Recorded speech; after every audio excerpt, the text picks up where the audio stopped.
નમસ્કાર વિદ્યાર્થી મિત્રો, જામાં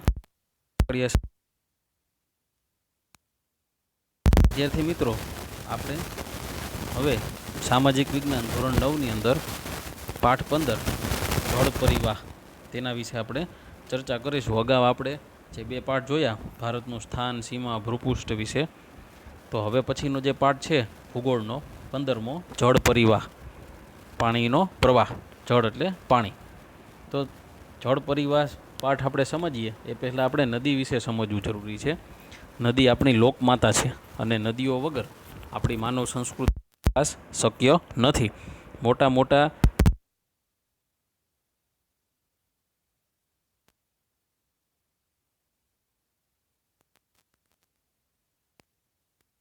જે આફ્રિકામાં આવેલી છે, તો આપણે આ બધી જ માનવ સંસ્કૃતિઓનો જ્યાં વિકાસ થયો તે નદીઓના કારણે થયો.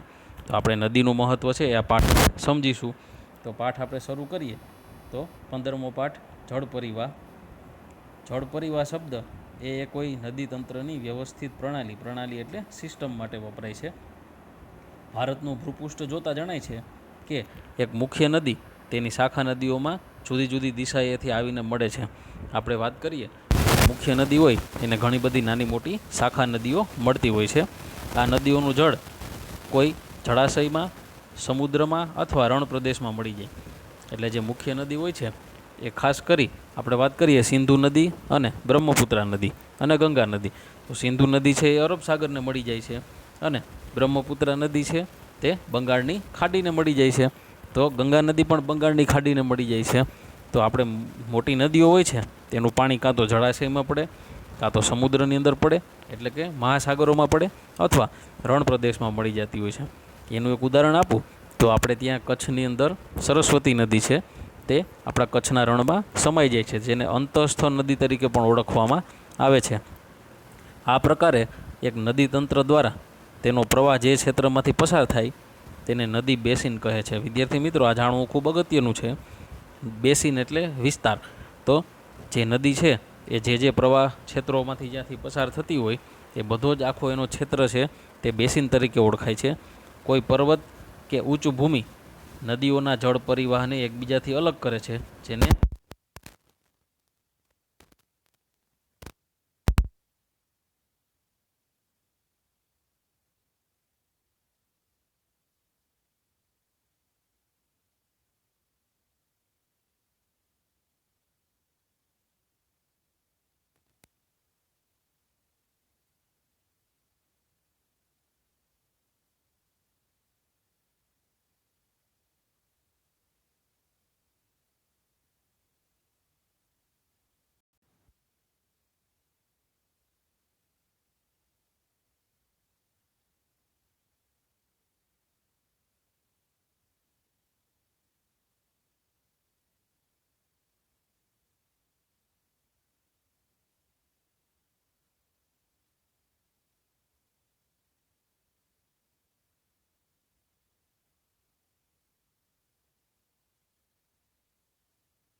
હવે આપણે આગળ વાત કરીએ ભારતનો જળ પરિવાહ.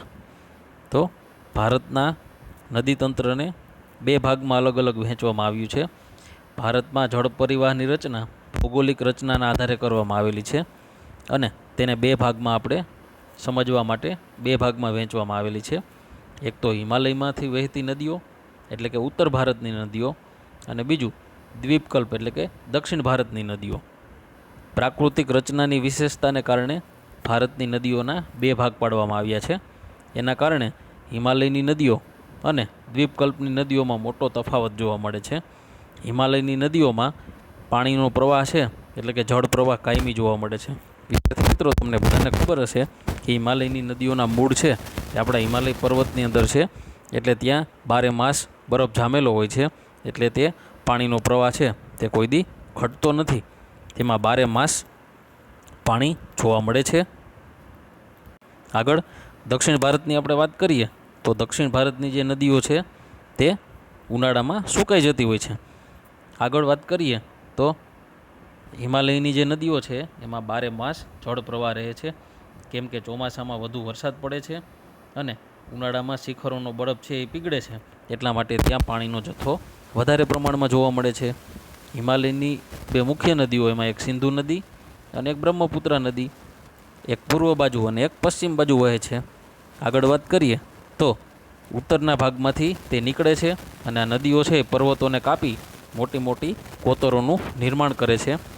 હિમાલયની નદીઓએ તેના ઉદ્ભવ સ્થાનેથી નીકળી અને સમુદ્રને મળે ત્યાં સુધીમાં તો લાંબો પ્રવાહ પસાર કરે છે, એટલે કે હજારો કિલોમીટર તે એની લંબાઈ ધરાવે છે. વિદ્યાર્થી મિત્રો, આમાં સરસ આપણે ચિત્ર દ્વારા સમજાવવામાં આવેલું છે નદીઓની અવસ્થા. અહીં સૌથી ઉપર આ નદીઓનું ઉદ્ગમ સ્થાન હોય છે, જે નદીના સ્ત્રોત તરીકે ઓળખાય છે. ત્યારબાદ એનો ઉપરવાસ હોય છે, ત્યારબાદ એનો મધ્ય ભાગ હોય છે અને તેનો આકાર વિસર્પી હોય છે, એટલે કે સર્પાકાર હોય છે. ત્યારબાદ તેનો હેઠવાસ હોય છે અને તે નાળ આકારના સરોવરની રચના, ઘોડાની નાળ જેવા સરોવર બને છે. અંતે સરોવરોનું નીચે નિર્માણ થાય છે અને ડેલ્ટા પ્રદેશ, એટલે કે ઊંધા ત્રિકોણાકાર પ્રદેશ, અને ત્યાંથી તે સમુદ્રને મળી જતી હોય છે. હવે આ નદીઓના જે પ્રકાર આપેલા છે એની રૂપરચના, એક તો વૃક્ષાકાર નદી પ્રણાલી, ઝાડિયાકાર નદી પ્રણાલી, આયતાકાર પ્રણાલી અને કેન્દ્ર ત્યાગી, આ 4 પ્રકાર છે એ આપણે નદીઓના સમજવાના છે. આગળ વાત કરીએ નદી પ્રવાહની, આપણે 3 અવસ્થાની આપણે જે વાત કરી કે ઉપરવાસ, મધ્ય ભાગ અને હેઠવાસ, એટલે કે સાવ નદી જ્યાં સમુદ્રને મળતી હોય ત્યાંનો વિસ્તાર. નદી જ્યારે પર્વતીય ક્ષેત્રોમાંથી નીકળે છે ત્યાં તીવ્ર ઘસારણ કરે છે અને પોતાની સાથે પુષ્કળ પ્રમાણમાં રેતી, માટી અને કાંપ વહાવીને નીચે લઈ જાય છે, અને હેઠવાસમાં એનો પ્રવાહ છે એ ધીમો મંદ પડતો જાય છે અને તેનો આકાર છે એ સર્પાકાર, એટલે કે વિસર્પી જોવા મળે છે. નદીઓના વિસર્પણના કારણે પૂરના પ્રભાવથી ઘોડાની નાળ જેવા આકારના સરોવરો રચાય છે. આપણે ઘોડાની નાળ છે એ આ આકારના સરોવર, ઊંધા યુ આકારના સરોવર રચાય છે. અને મુખ્ય ત્રિકોણ પ્રદેશ આગળ નદી અનેક શાખામાં વિભાજિત થઈ જાય છે અને કાળક્રમે આ વિભાજિત ભાગ ત્રિકોણાકાર, અતિશય રસાળ અને ફળદ્રુપ મેદાનોની રચના કરે છે, જેને ડેલ્ટા કહેવામાં આવે છે. ભારતનો સૌથી વિકસિત ડેલ્ટા છે તે સુંદરવનમાં આવેલો છે, અને સુંદરવન છે એ પશ્ચિમ બંગાળમાં આવેલું છે, અને ત્યાં વાઘનું એક અભયારણ્ય પણ છે, જેને રોયલ બેંગાલ ટાઈગર તરીકે ઓળખવામાં આવે છે. અને ત્યાં સુંદરવનનો જે વિસ્તાર છે એ અત્યંત રસાળ અને ફળદ્રુપ મેદાન છે, ત્યાં શણની ખેતી કરવામાં આવે છે. આગળ વાત કરીએ દ્વીપકલ્પની નદીઓ મોસમી, એટલે કે ઋતુ પ્રમાણે પરંપરાગત છે. ત્યાં ચોમાસામાં વરસાદ હોય, પાછો ઉનાળામાં દક્ષિણ ભારતની નદીઓમાં પાણી ઓછું થઈ જાય અથવા તો મંદ થઈ જાય છે. તેનો જળ જથ્થો માત્ર વરસાદ ઉપર આધારિત છે અને શુષ્ક ઋતુ, એટલે કે ઉનાળા દરમિયાન એનો પ્રવાહ ધીમો થઈ જાય અથવા તો બંધ થઈ જાય છે. હિમાલયની નદીઓની સરખામણીમાં આ નદીઓની લંબાઈ પણ ઓછી છે, એટલે કે દક્ષિણ ભારતની જે નદીઓ છે એ પ્રમાણમાં હિમાલયની જે નદીઓ છે એના કરતાં અડધી છે. ત્યારબાદ આ નદીઓ છીછરી પણ છે, અને ભારતની પ્રાકૃતિક રચના અને પહાડોના ઢોળાવના કારણે મોટાભાગની જે નદીઓ છે તે પશ્ચિમ ઘાટમાંથી પૂર્વ તરફ વહી અને બંગાળની ખાડીને મળે છે. દ્વીપકલ્પની નદીઓ માટે પશ્ચિમ ઘાટ છે એ મુખ્ય જળ વિભાજક છે, અને ત્યાંથી બધી નદીઓ છે એ બંગાળની ખાડીને મળી જતી હોય છે. આટલું જાણવું ગમશે. એ સરસ મજાનો ટોપિક આપેલો છે કે નદીઓના પરિવાહની ગોઠવણી, એટલે કે નદીઓને 4 પ્રકારે અલગ અલગ એના પ્રકાર પાડેલા છે. એમાં પહેલી પ્રણાલી છે વૃક્ષાકાર પ્રણાલી. આપણે ઉપર ચિત્ર જોયું એમ મુખ્ય નદી છે તેની શાખા નદીઓની ગોઠવણી એક વૃક્ષની ડાળી જેવી જોવા મળે છે. તેને વૃક્ષાકાર પ્રણાલી કહેવામાં આવે છે. જેમ કે ગંગા નદી એનું ઉદાહરણ છે. આપણે ચિત્રમાં જોયું તો આ જે છે એ વૃક્ષાકાર નદી પ્રણાલી, એટલે કે મુખ્ય નદીને એની અલગ અલગ શાખા નદી મળતી હોય અને એની રચના છે એક વૃક્ષની ડાળી જેવી જોવા મળે છે. બીજું છે આપણે ત્યાં ઝાડી આકાર પ્રણાલી. પર્વતીય પ્રદેશમાંથી જે ઝરણાઓ નીકળતા હોય છે તેના ઢોળાવો એકબીજાને મળે ત્યારે એની જે રૂપરચના થાય છે તે ઝાડી આકાર જોવા મળે છે. એનું ઉદાહરણ છે હિમાલયમાંથી નીકળતા અનેક ઝરણાઓ. આપણે ચિત્ર નંબર 2માં જોઈએ તો આ ઝાડી આકાર પ્રણાલી છે. આગળ વાત કરીએ, ત્રીજો પ્રકાર છે આયતાકાર પ્રણાલી. તો મુખ્ય નદી તેની શાખા નદીઓને કાટખૂણે એટલે કે 90 અંશના ખૂણે મળતી હોય અને જે રૂપરચના બને છે એને આયતાકાર પ્રણાલી કહેવામાં આવે છે. મોટે ભાગે આ નદીઓ છે એ ફાટ ખીણમાંથી વહેતી હોય છે, જેમ કે નર્મદા નદી કે જે ચંબલની ખીણમાંથી વહે છે. આપણે જે ત્રીજો પ્રકાર જોઈએ તો આ આયતાકાર પ્રણાલી છે, જે કાટખૂણે એની શાખા નદીઓ મળતી હોય છે. અને જે ચોથો પ્રકાર છે કેન્દ્ર ત્યાગી અથવા પર્વતાકાર પ્રણાલી. પ્રણાલી એટલે આપણે સિસ્ટમ. પર્વતીય વિસ્તારમાંથી એક પર્વતની ચારે બાજુએથી ઝરણાઓ નીકળી અને જે રૂપરચના બને છે તેને પર્વતાકાર પ્રણાલી કહેવામાં આવે છે. જેમ કે આપણા સૌરાષ્ટ્રની નદીઓ એમાં જોઈએ આપણે તો ઉપર પર્વતની ચોટી હોય છે, એમાં ફરતી બાજુએ એની શાખા નદીઓ નીકળતી હોય છે, જે કેન્દ્ર ત્યાગી અથવા પર્વતાકાર રૂપરચના અથવા પ્રણાલી તરીકે ઓળખવામાં આવે છે. વિદ્યાર્થી મિત્રો, આપણે જે નકશો જોઈએ તો ભારતની મુખ્ય નદીઓ અને સરોવરો બતાવેલા છે.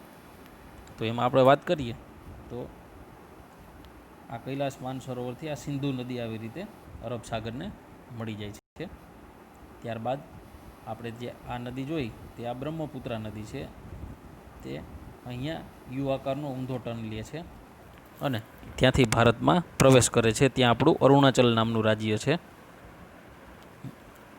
તિબેટ નદી તિબેટમાં થઈ અને ચીનમાં થઈ અને આવી રીતે આમ અહીંયા બંગાળની ખાડીને મળી જાય છે, જેને આપણે તિબેટમાં સાંગપોના નામે પણ ઓળખવામાં આવે છે અને ભારતમાં બ્રહ્મપુત્રા તરીકે ઓળખાય છે.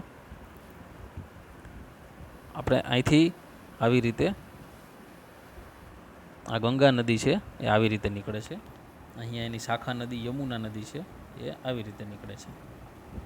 આપણે વાત કરીએ આ નર્મદા નદી આવી રીતે આમ બંગાળની ખાડીને મળે છે.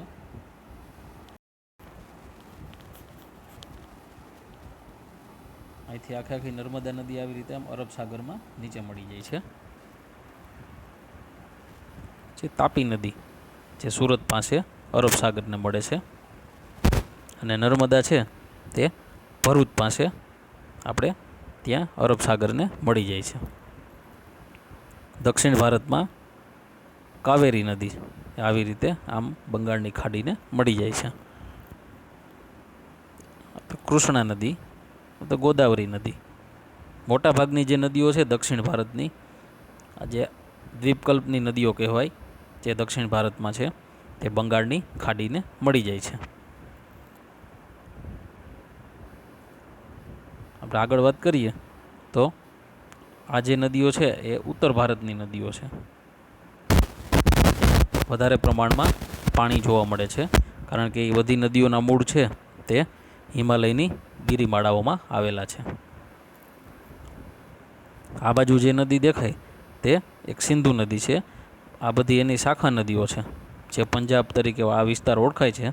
5 નદીઓ જેમાં સિંધુ નદી, ઝેલમ નદી, ચિનાબ નદી, રાવી નદી, સતલુજ નદી અને બિયાસ નદી. આખો પ્રદેશ સપ્ત સિંધુ તરીકે ઓળખાય છે અને જે સંસ્કૃતિ ત્યાં વિકસી જેને સપ્ત સિંધુની સંસ્કૃતિ અથવા સિંધુ ખીણની સંસ્કૃતિ અથવા હડપ્પીય સંસ્કૃતિ તરીકે ઓળખાય છે. આજે પણ એ વિસ્તારમાં એના નગરો મળી આવે છે. એટલા માટે આપણે નદીઓને લોકમાતા તરીકે ઓળખીએ છીએ, કારણ કે આપણી બધી જ તમામ પ્રકારની સમસ્યાઓ છે તે અને એનું સમાધાન છે એ નદીઓના પાણી દ્વારા થતું હોય છે. આ બાજુ જોઈએ તો અહીંયા મહાનદી છે. સરોવરો પણ આપેલા છે. અહીંયા વુલર સરોવર છે, અહીંયા સાંભર સરોવર છે, ચિલ્કા સરોવર છે પુલિકટ સરોવર છે, કોલેરુ સરોવર છે, વેમ્બનાડ સરોવર છે. આજે ભારતના મહત્ત્વના સરોવરો જે મુખ્ય સરોવર તરીકેની ગણના થાય છે. તો વિદ્યાર્થી મિત્રો, આજે આપણે અહીંયા સુધી જોઈશું. હવે આગળનો ટોપિક્સ નેક્સ્ટ આવશે, તેમાં હિમાલયની નદીઓ અને દક્ષિણ ભારતની એટલે કે દ્વીપકલ્પની નદીઓ છે એના વિશે ચર્ચા કરીશું. ધન્યવાદ.